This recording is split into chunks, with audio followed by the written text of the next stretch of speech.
love the hat. Thank you. What is up, Xavier? It's so nice to meet you and talk to you. It's nice to meet you too, man. I keep up with like your videos. I before we get into like my stuff, like how did you get so kind of invested in kind of the space? Like, do you do it for like a company or you just do this on your own? No, I grew up loving reality TV and I Okay. studied broadcast journalism in college. So Okay. then once the pandemic happened, I was trying to get a job. I was like fresh out of school. So I used TikTok as my resume and then it Ah, all just kind of snowballed into that. use the social media to your advantage. At a boy, love Y- that. Love that for you. Yeah, so I'm so excited to chat with you about The Anonymous. But for people who have not seen you on Big Brother, you are a winner. So can you tell us a little bit about your experience there? Yeah, so on Big Brother, I won. For those who don't know, I won season 23 of Big Brother. A little, I guess, spark notes as to how I won my season. I was a part of a very successful alliance known as the Cookout. Hmm. Myself and five other Black individuals, we kind of set out to help Big Brother crown the first Black winner in the show's history. Hmm. We were successful. All six of us made it to the end. And then from there, I just kind of beat out everybody else and was crowned the one of three unanimous winners. Yeah. And you came back for reindeer games and you made it really far in there as Yeah. well. So you went into the anonymous with a huge advantage, you think, or did you go into it with a disadvantage? If I couldn't lie about myself, I felt like I went into it with a huge disadvantage, like the biggest target I probably could have had. Yeah. If I was able to lie about myself, I think it would have been an advantage because I would have had all this experience and kind of these developed skills that I think would have helped propel me in the game to where I could have played a game maybe similar to that of like a Nina or a Jack. Mhm. But I think given my reputation, as soon as I found out I had to kind of divulge who I was, I think I was always going to be playing on borrowed time, and so it was just kind of like, all right, let me see how far I can make it. I mean, you have to assume that at least one person knows who you are, and a few people did, and were not shy about calling it out. So let's see, there were 15 people in the cast in total. Five people either knew who I was or were familiar with Big Brother. Yeah. Dylan, Lily, Nina. Nina's actually met Cookout members before.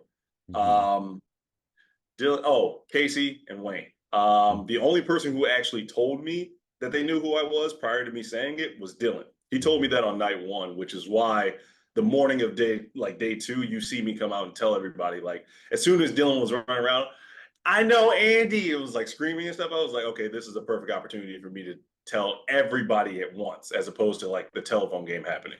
Well, also Uh, Wayne totally knew who you were.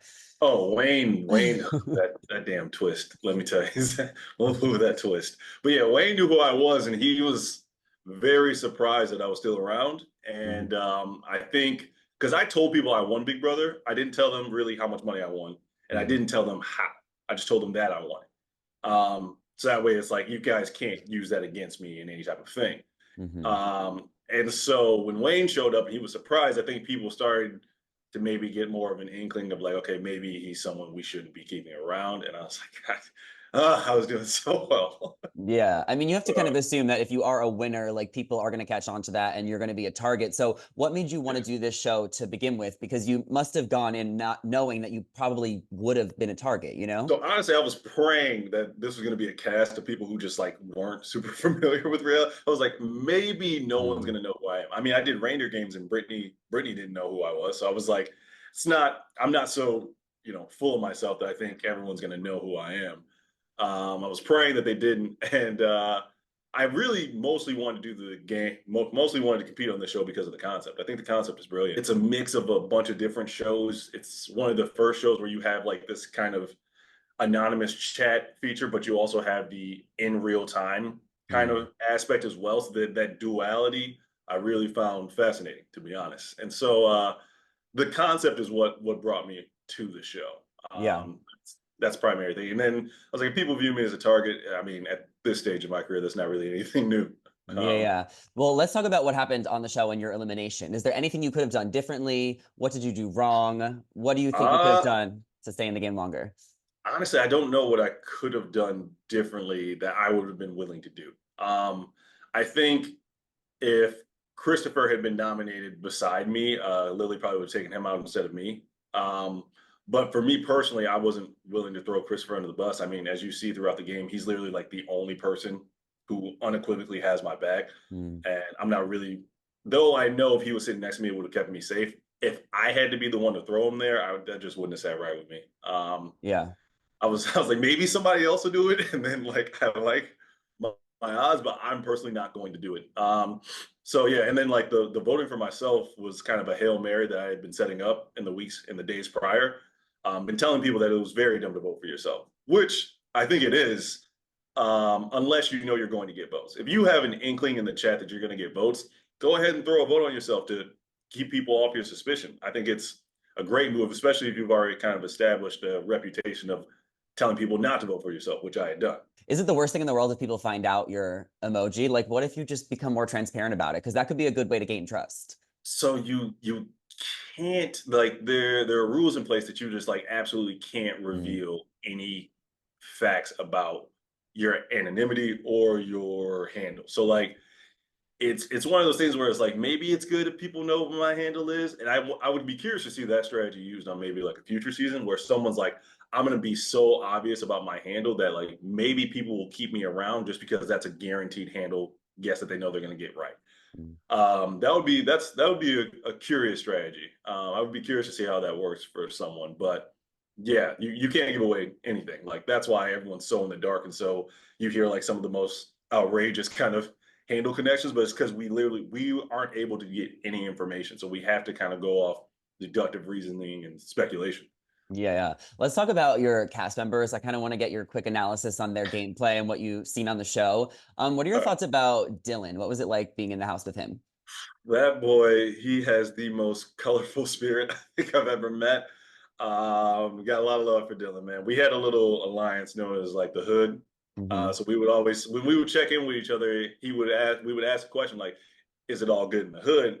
And like, if someone said like, if I said no or he said no, that meant we need to talk to catch up. Mm. But if we asked like, "Is it all good in the Hood?" and the other person was like, "Yeah," we just kind of went our separate ways. It was kind of a divide and conquer type of strategy. But yeah, got a lot of love for Dylan. He threw me under the bus for the pettiest reason. Mm. Um, because when he won his challenge, he was upset that he didn't get a proper congratulations from me after that. So that's why he decided to throw me on the bus. He didn't want me gone, and I know he didn't want me gone. But yeah, none but love for Dylan. Thoughts about Andy? Is he just kind of floating through because no one thinks he's a target, or is he a genius in He disguise? might be, from a personal standpoint, he might be my favorite person on the cast. Andy's just an absolute delight. An Mhm. absolute delight. Game standpoint, I think Andy's on vacation. Yeah, yeah. love, love Andy, but I will say this about Andy. For me personally, he knows how to stick to a game plan, and for me personally, he never once kind of went against me. Mhm. I thought that Jack or Nina might be influencing him to maybe make some moves against me, but I think he was able to determine that, like, no, I want to keep him around because he's going to help add money to the pot. And like, he never puts me at risk. I never see him say my name in the chat. Like, Andy very much held me down, and for that, I'm actually pretty thankful. Yeah. Christopher and Victoria, is this a showmance? Is this going to be Christopher, love? Yeah. I think after the whole Sydney situation, I think a lot of us were very skeptical about the relationship. We were like, is this just another Sydney that's maybe using him? But I think over time we kind of learned that like, no, they're actually trying to make something happen here. And for me, I didn't mind Christopher. I asked Christopher straight up. I was like, yo, is this like you being with her? I'm not gonna have a problem with it unless it comes between you and I. And he was Hmm. like, no. And if you know Christopher, you know he's the type of person who's gonna try his best to keep his word. So I Yeah. was like, as long as it doesn't come between us, that's cool because you guys are a huge target. So you guys are going to be needing allies. And so like, and you saw Victoria was clever enough to figure out an effective strategy to get power. So I was like, if I'm an ally to this huge target, that's great. Or if they're this huge target and then I get put at risk, it wouldn't hurt for me to have one of them next to me. Yeah. Yeah. Jack, I mean, it looks like from a viewer standpoint that he is going to win the show and that he should win the show. I mean, he's been playing the best game. What are your thoughts? So I think Jack is a very good game player. I think potential through the roof. I think what's happening with Jack that we're kind of starting to see in these later episodes is what happens a lot of times when people get a lot of power in a game. People don't realize that it's very easy to, the more power you get, the easier it is to make mistakes, the easier it is to Mm. slip up.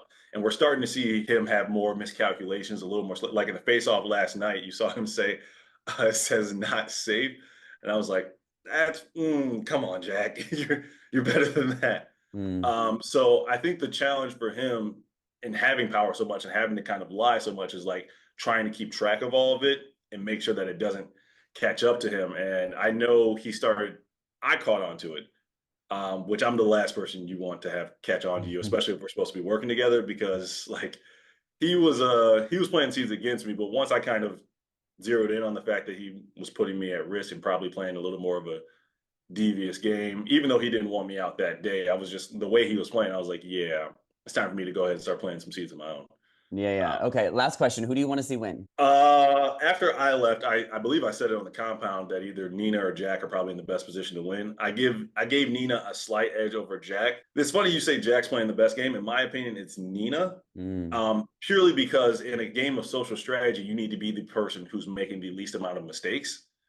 And that to me is Nina. Nina's playing a flawless game up to this point. Jack's playing a very good game, but mhm, I think his game is starting to catch up with him.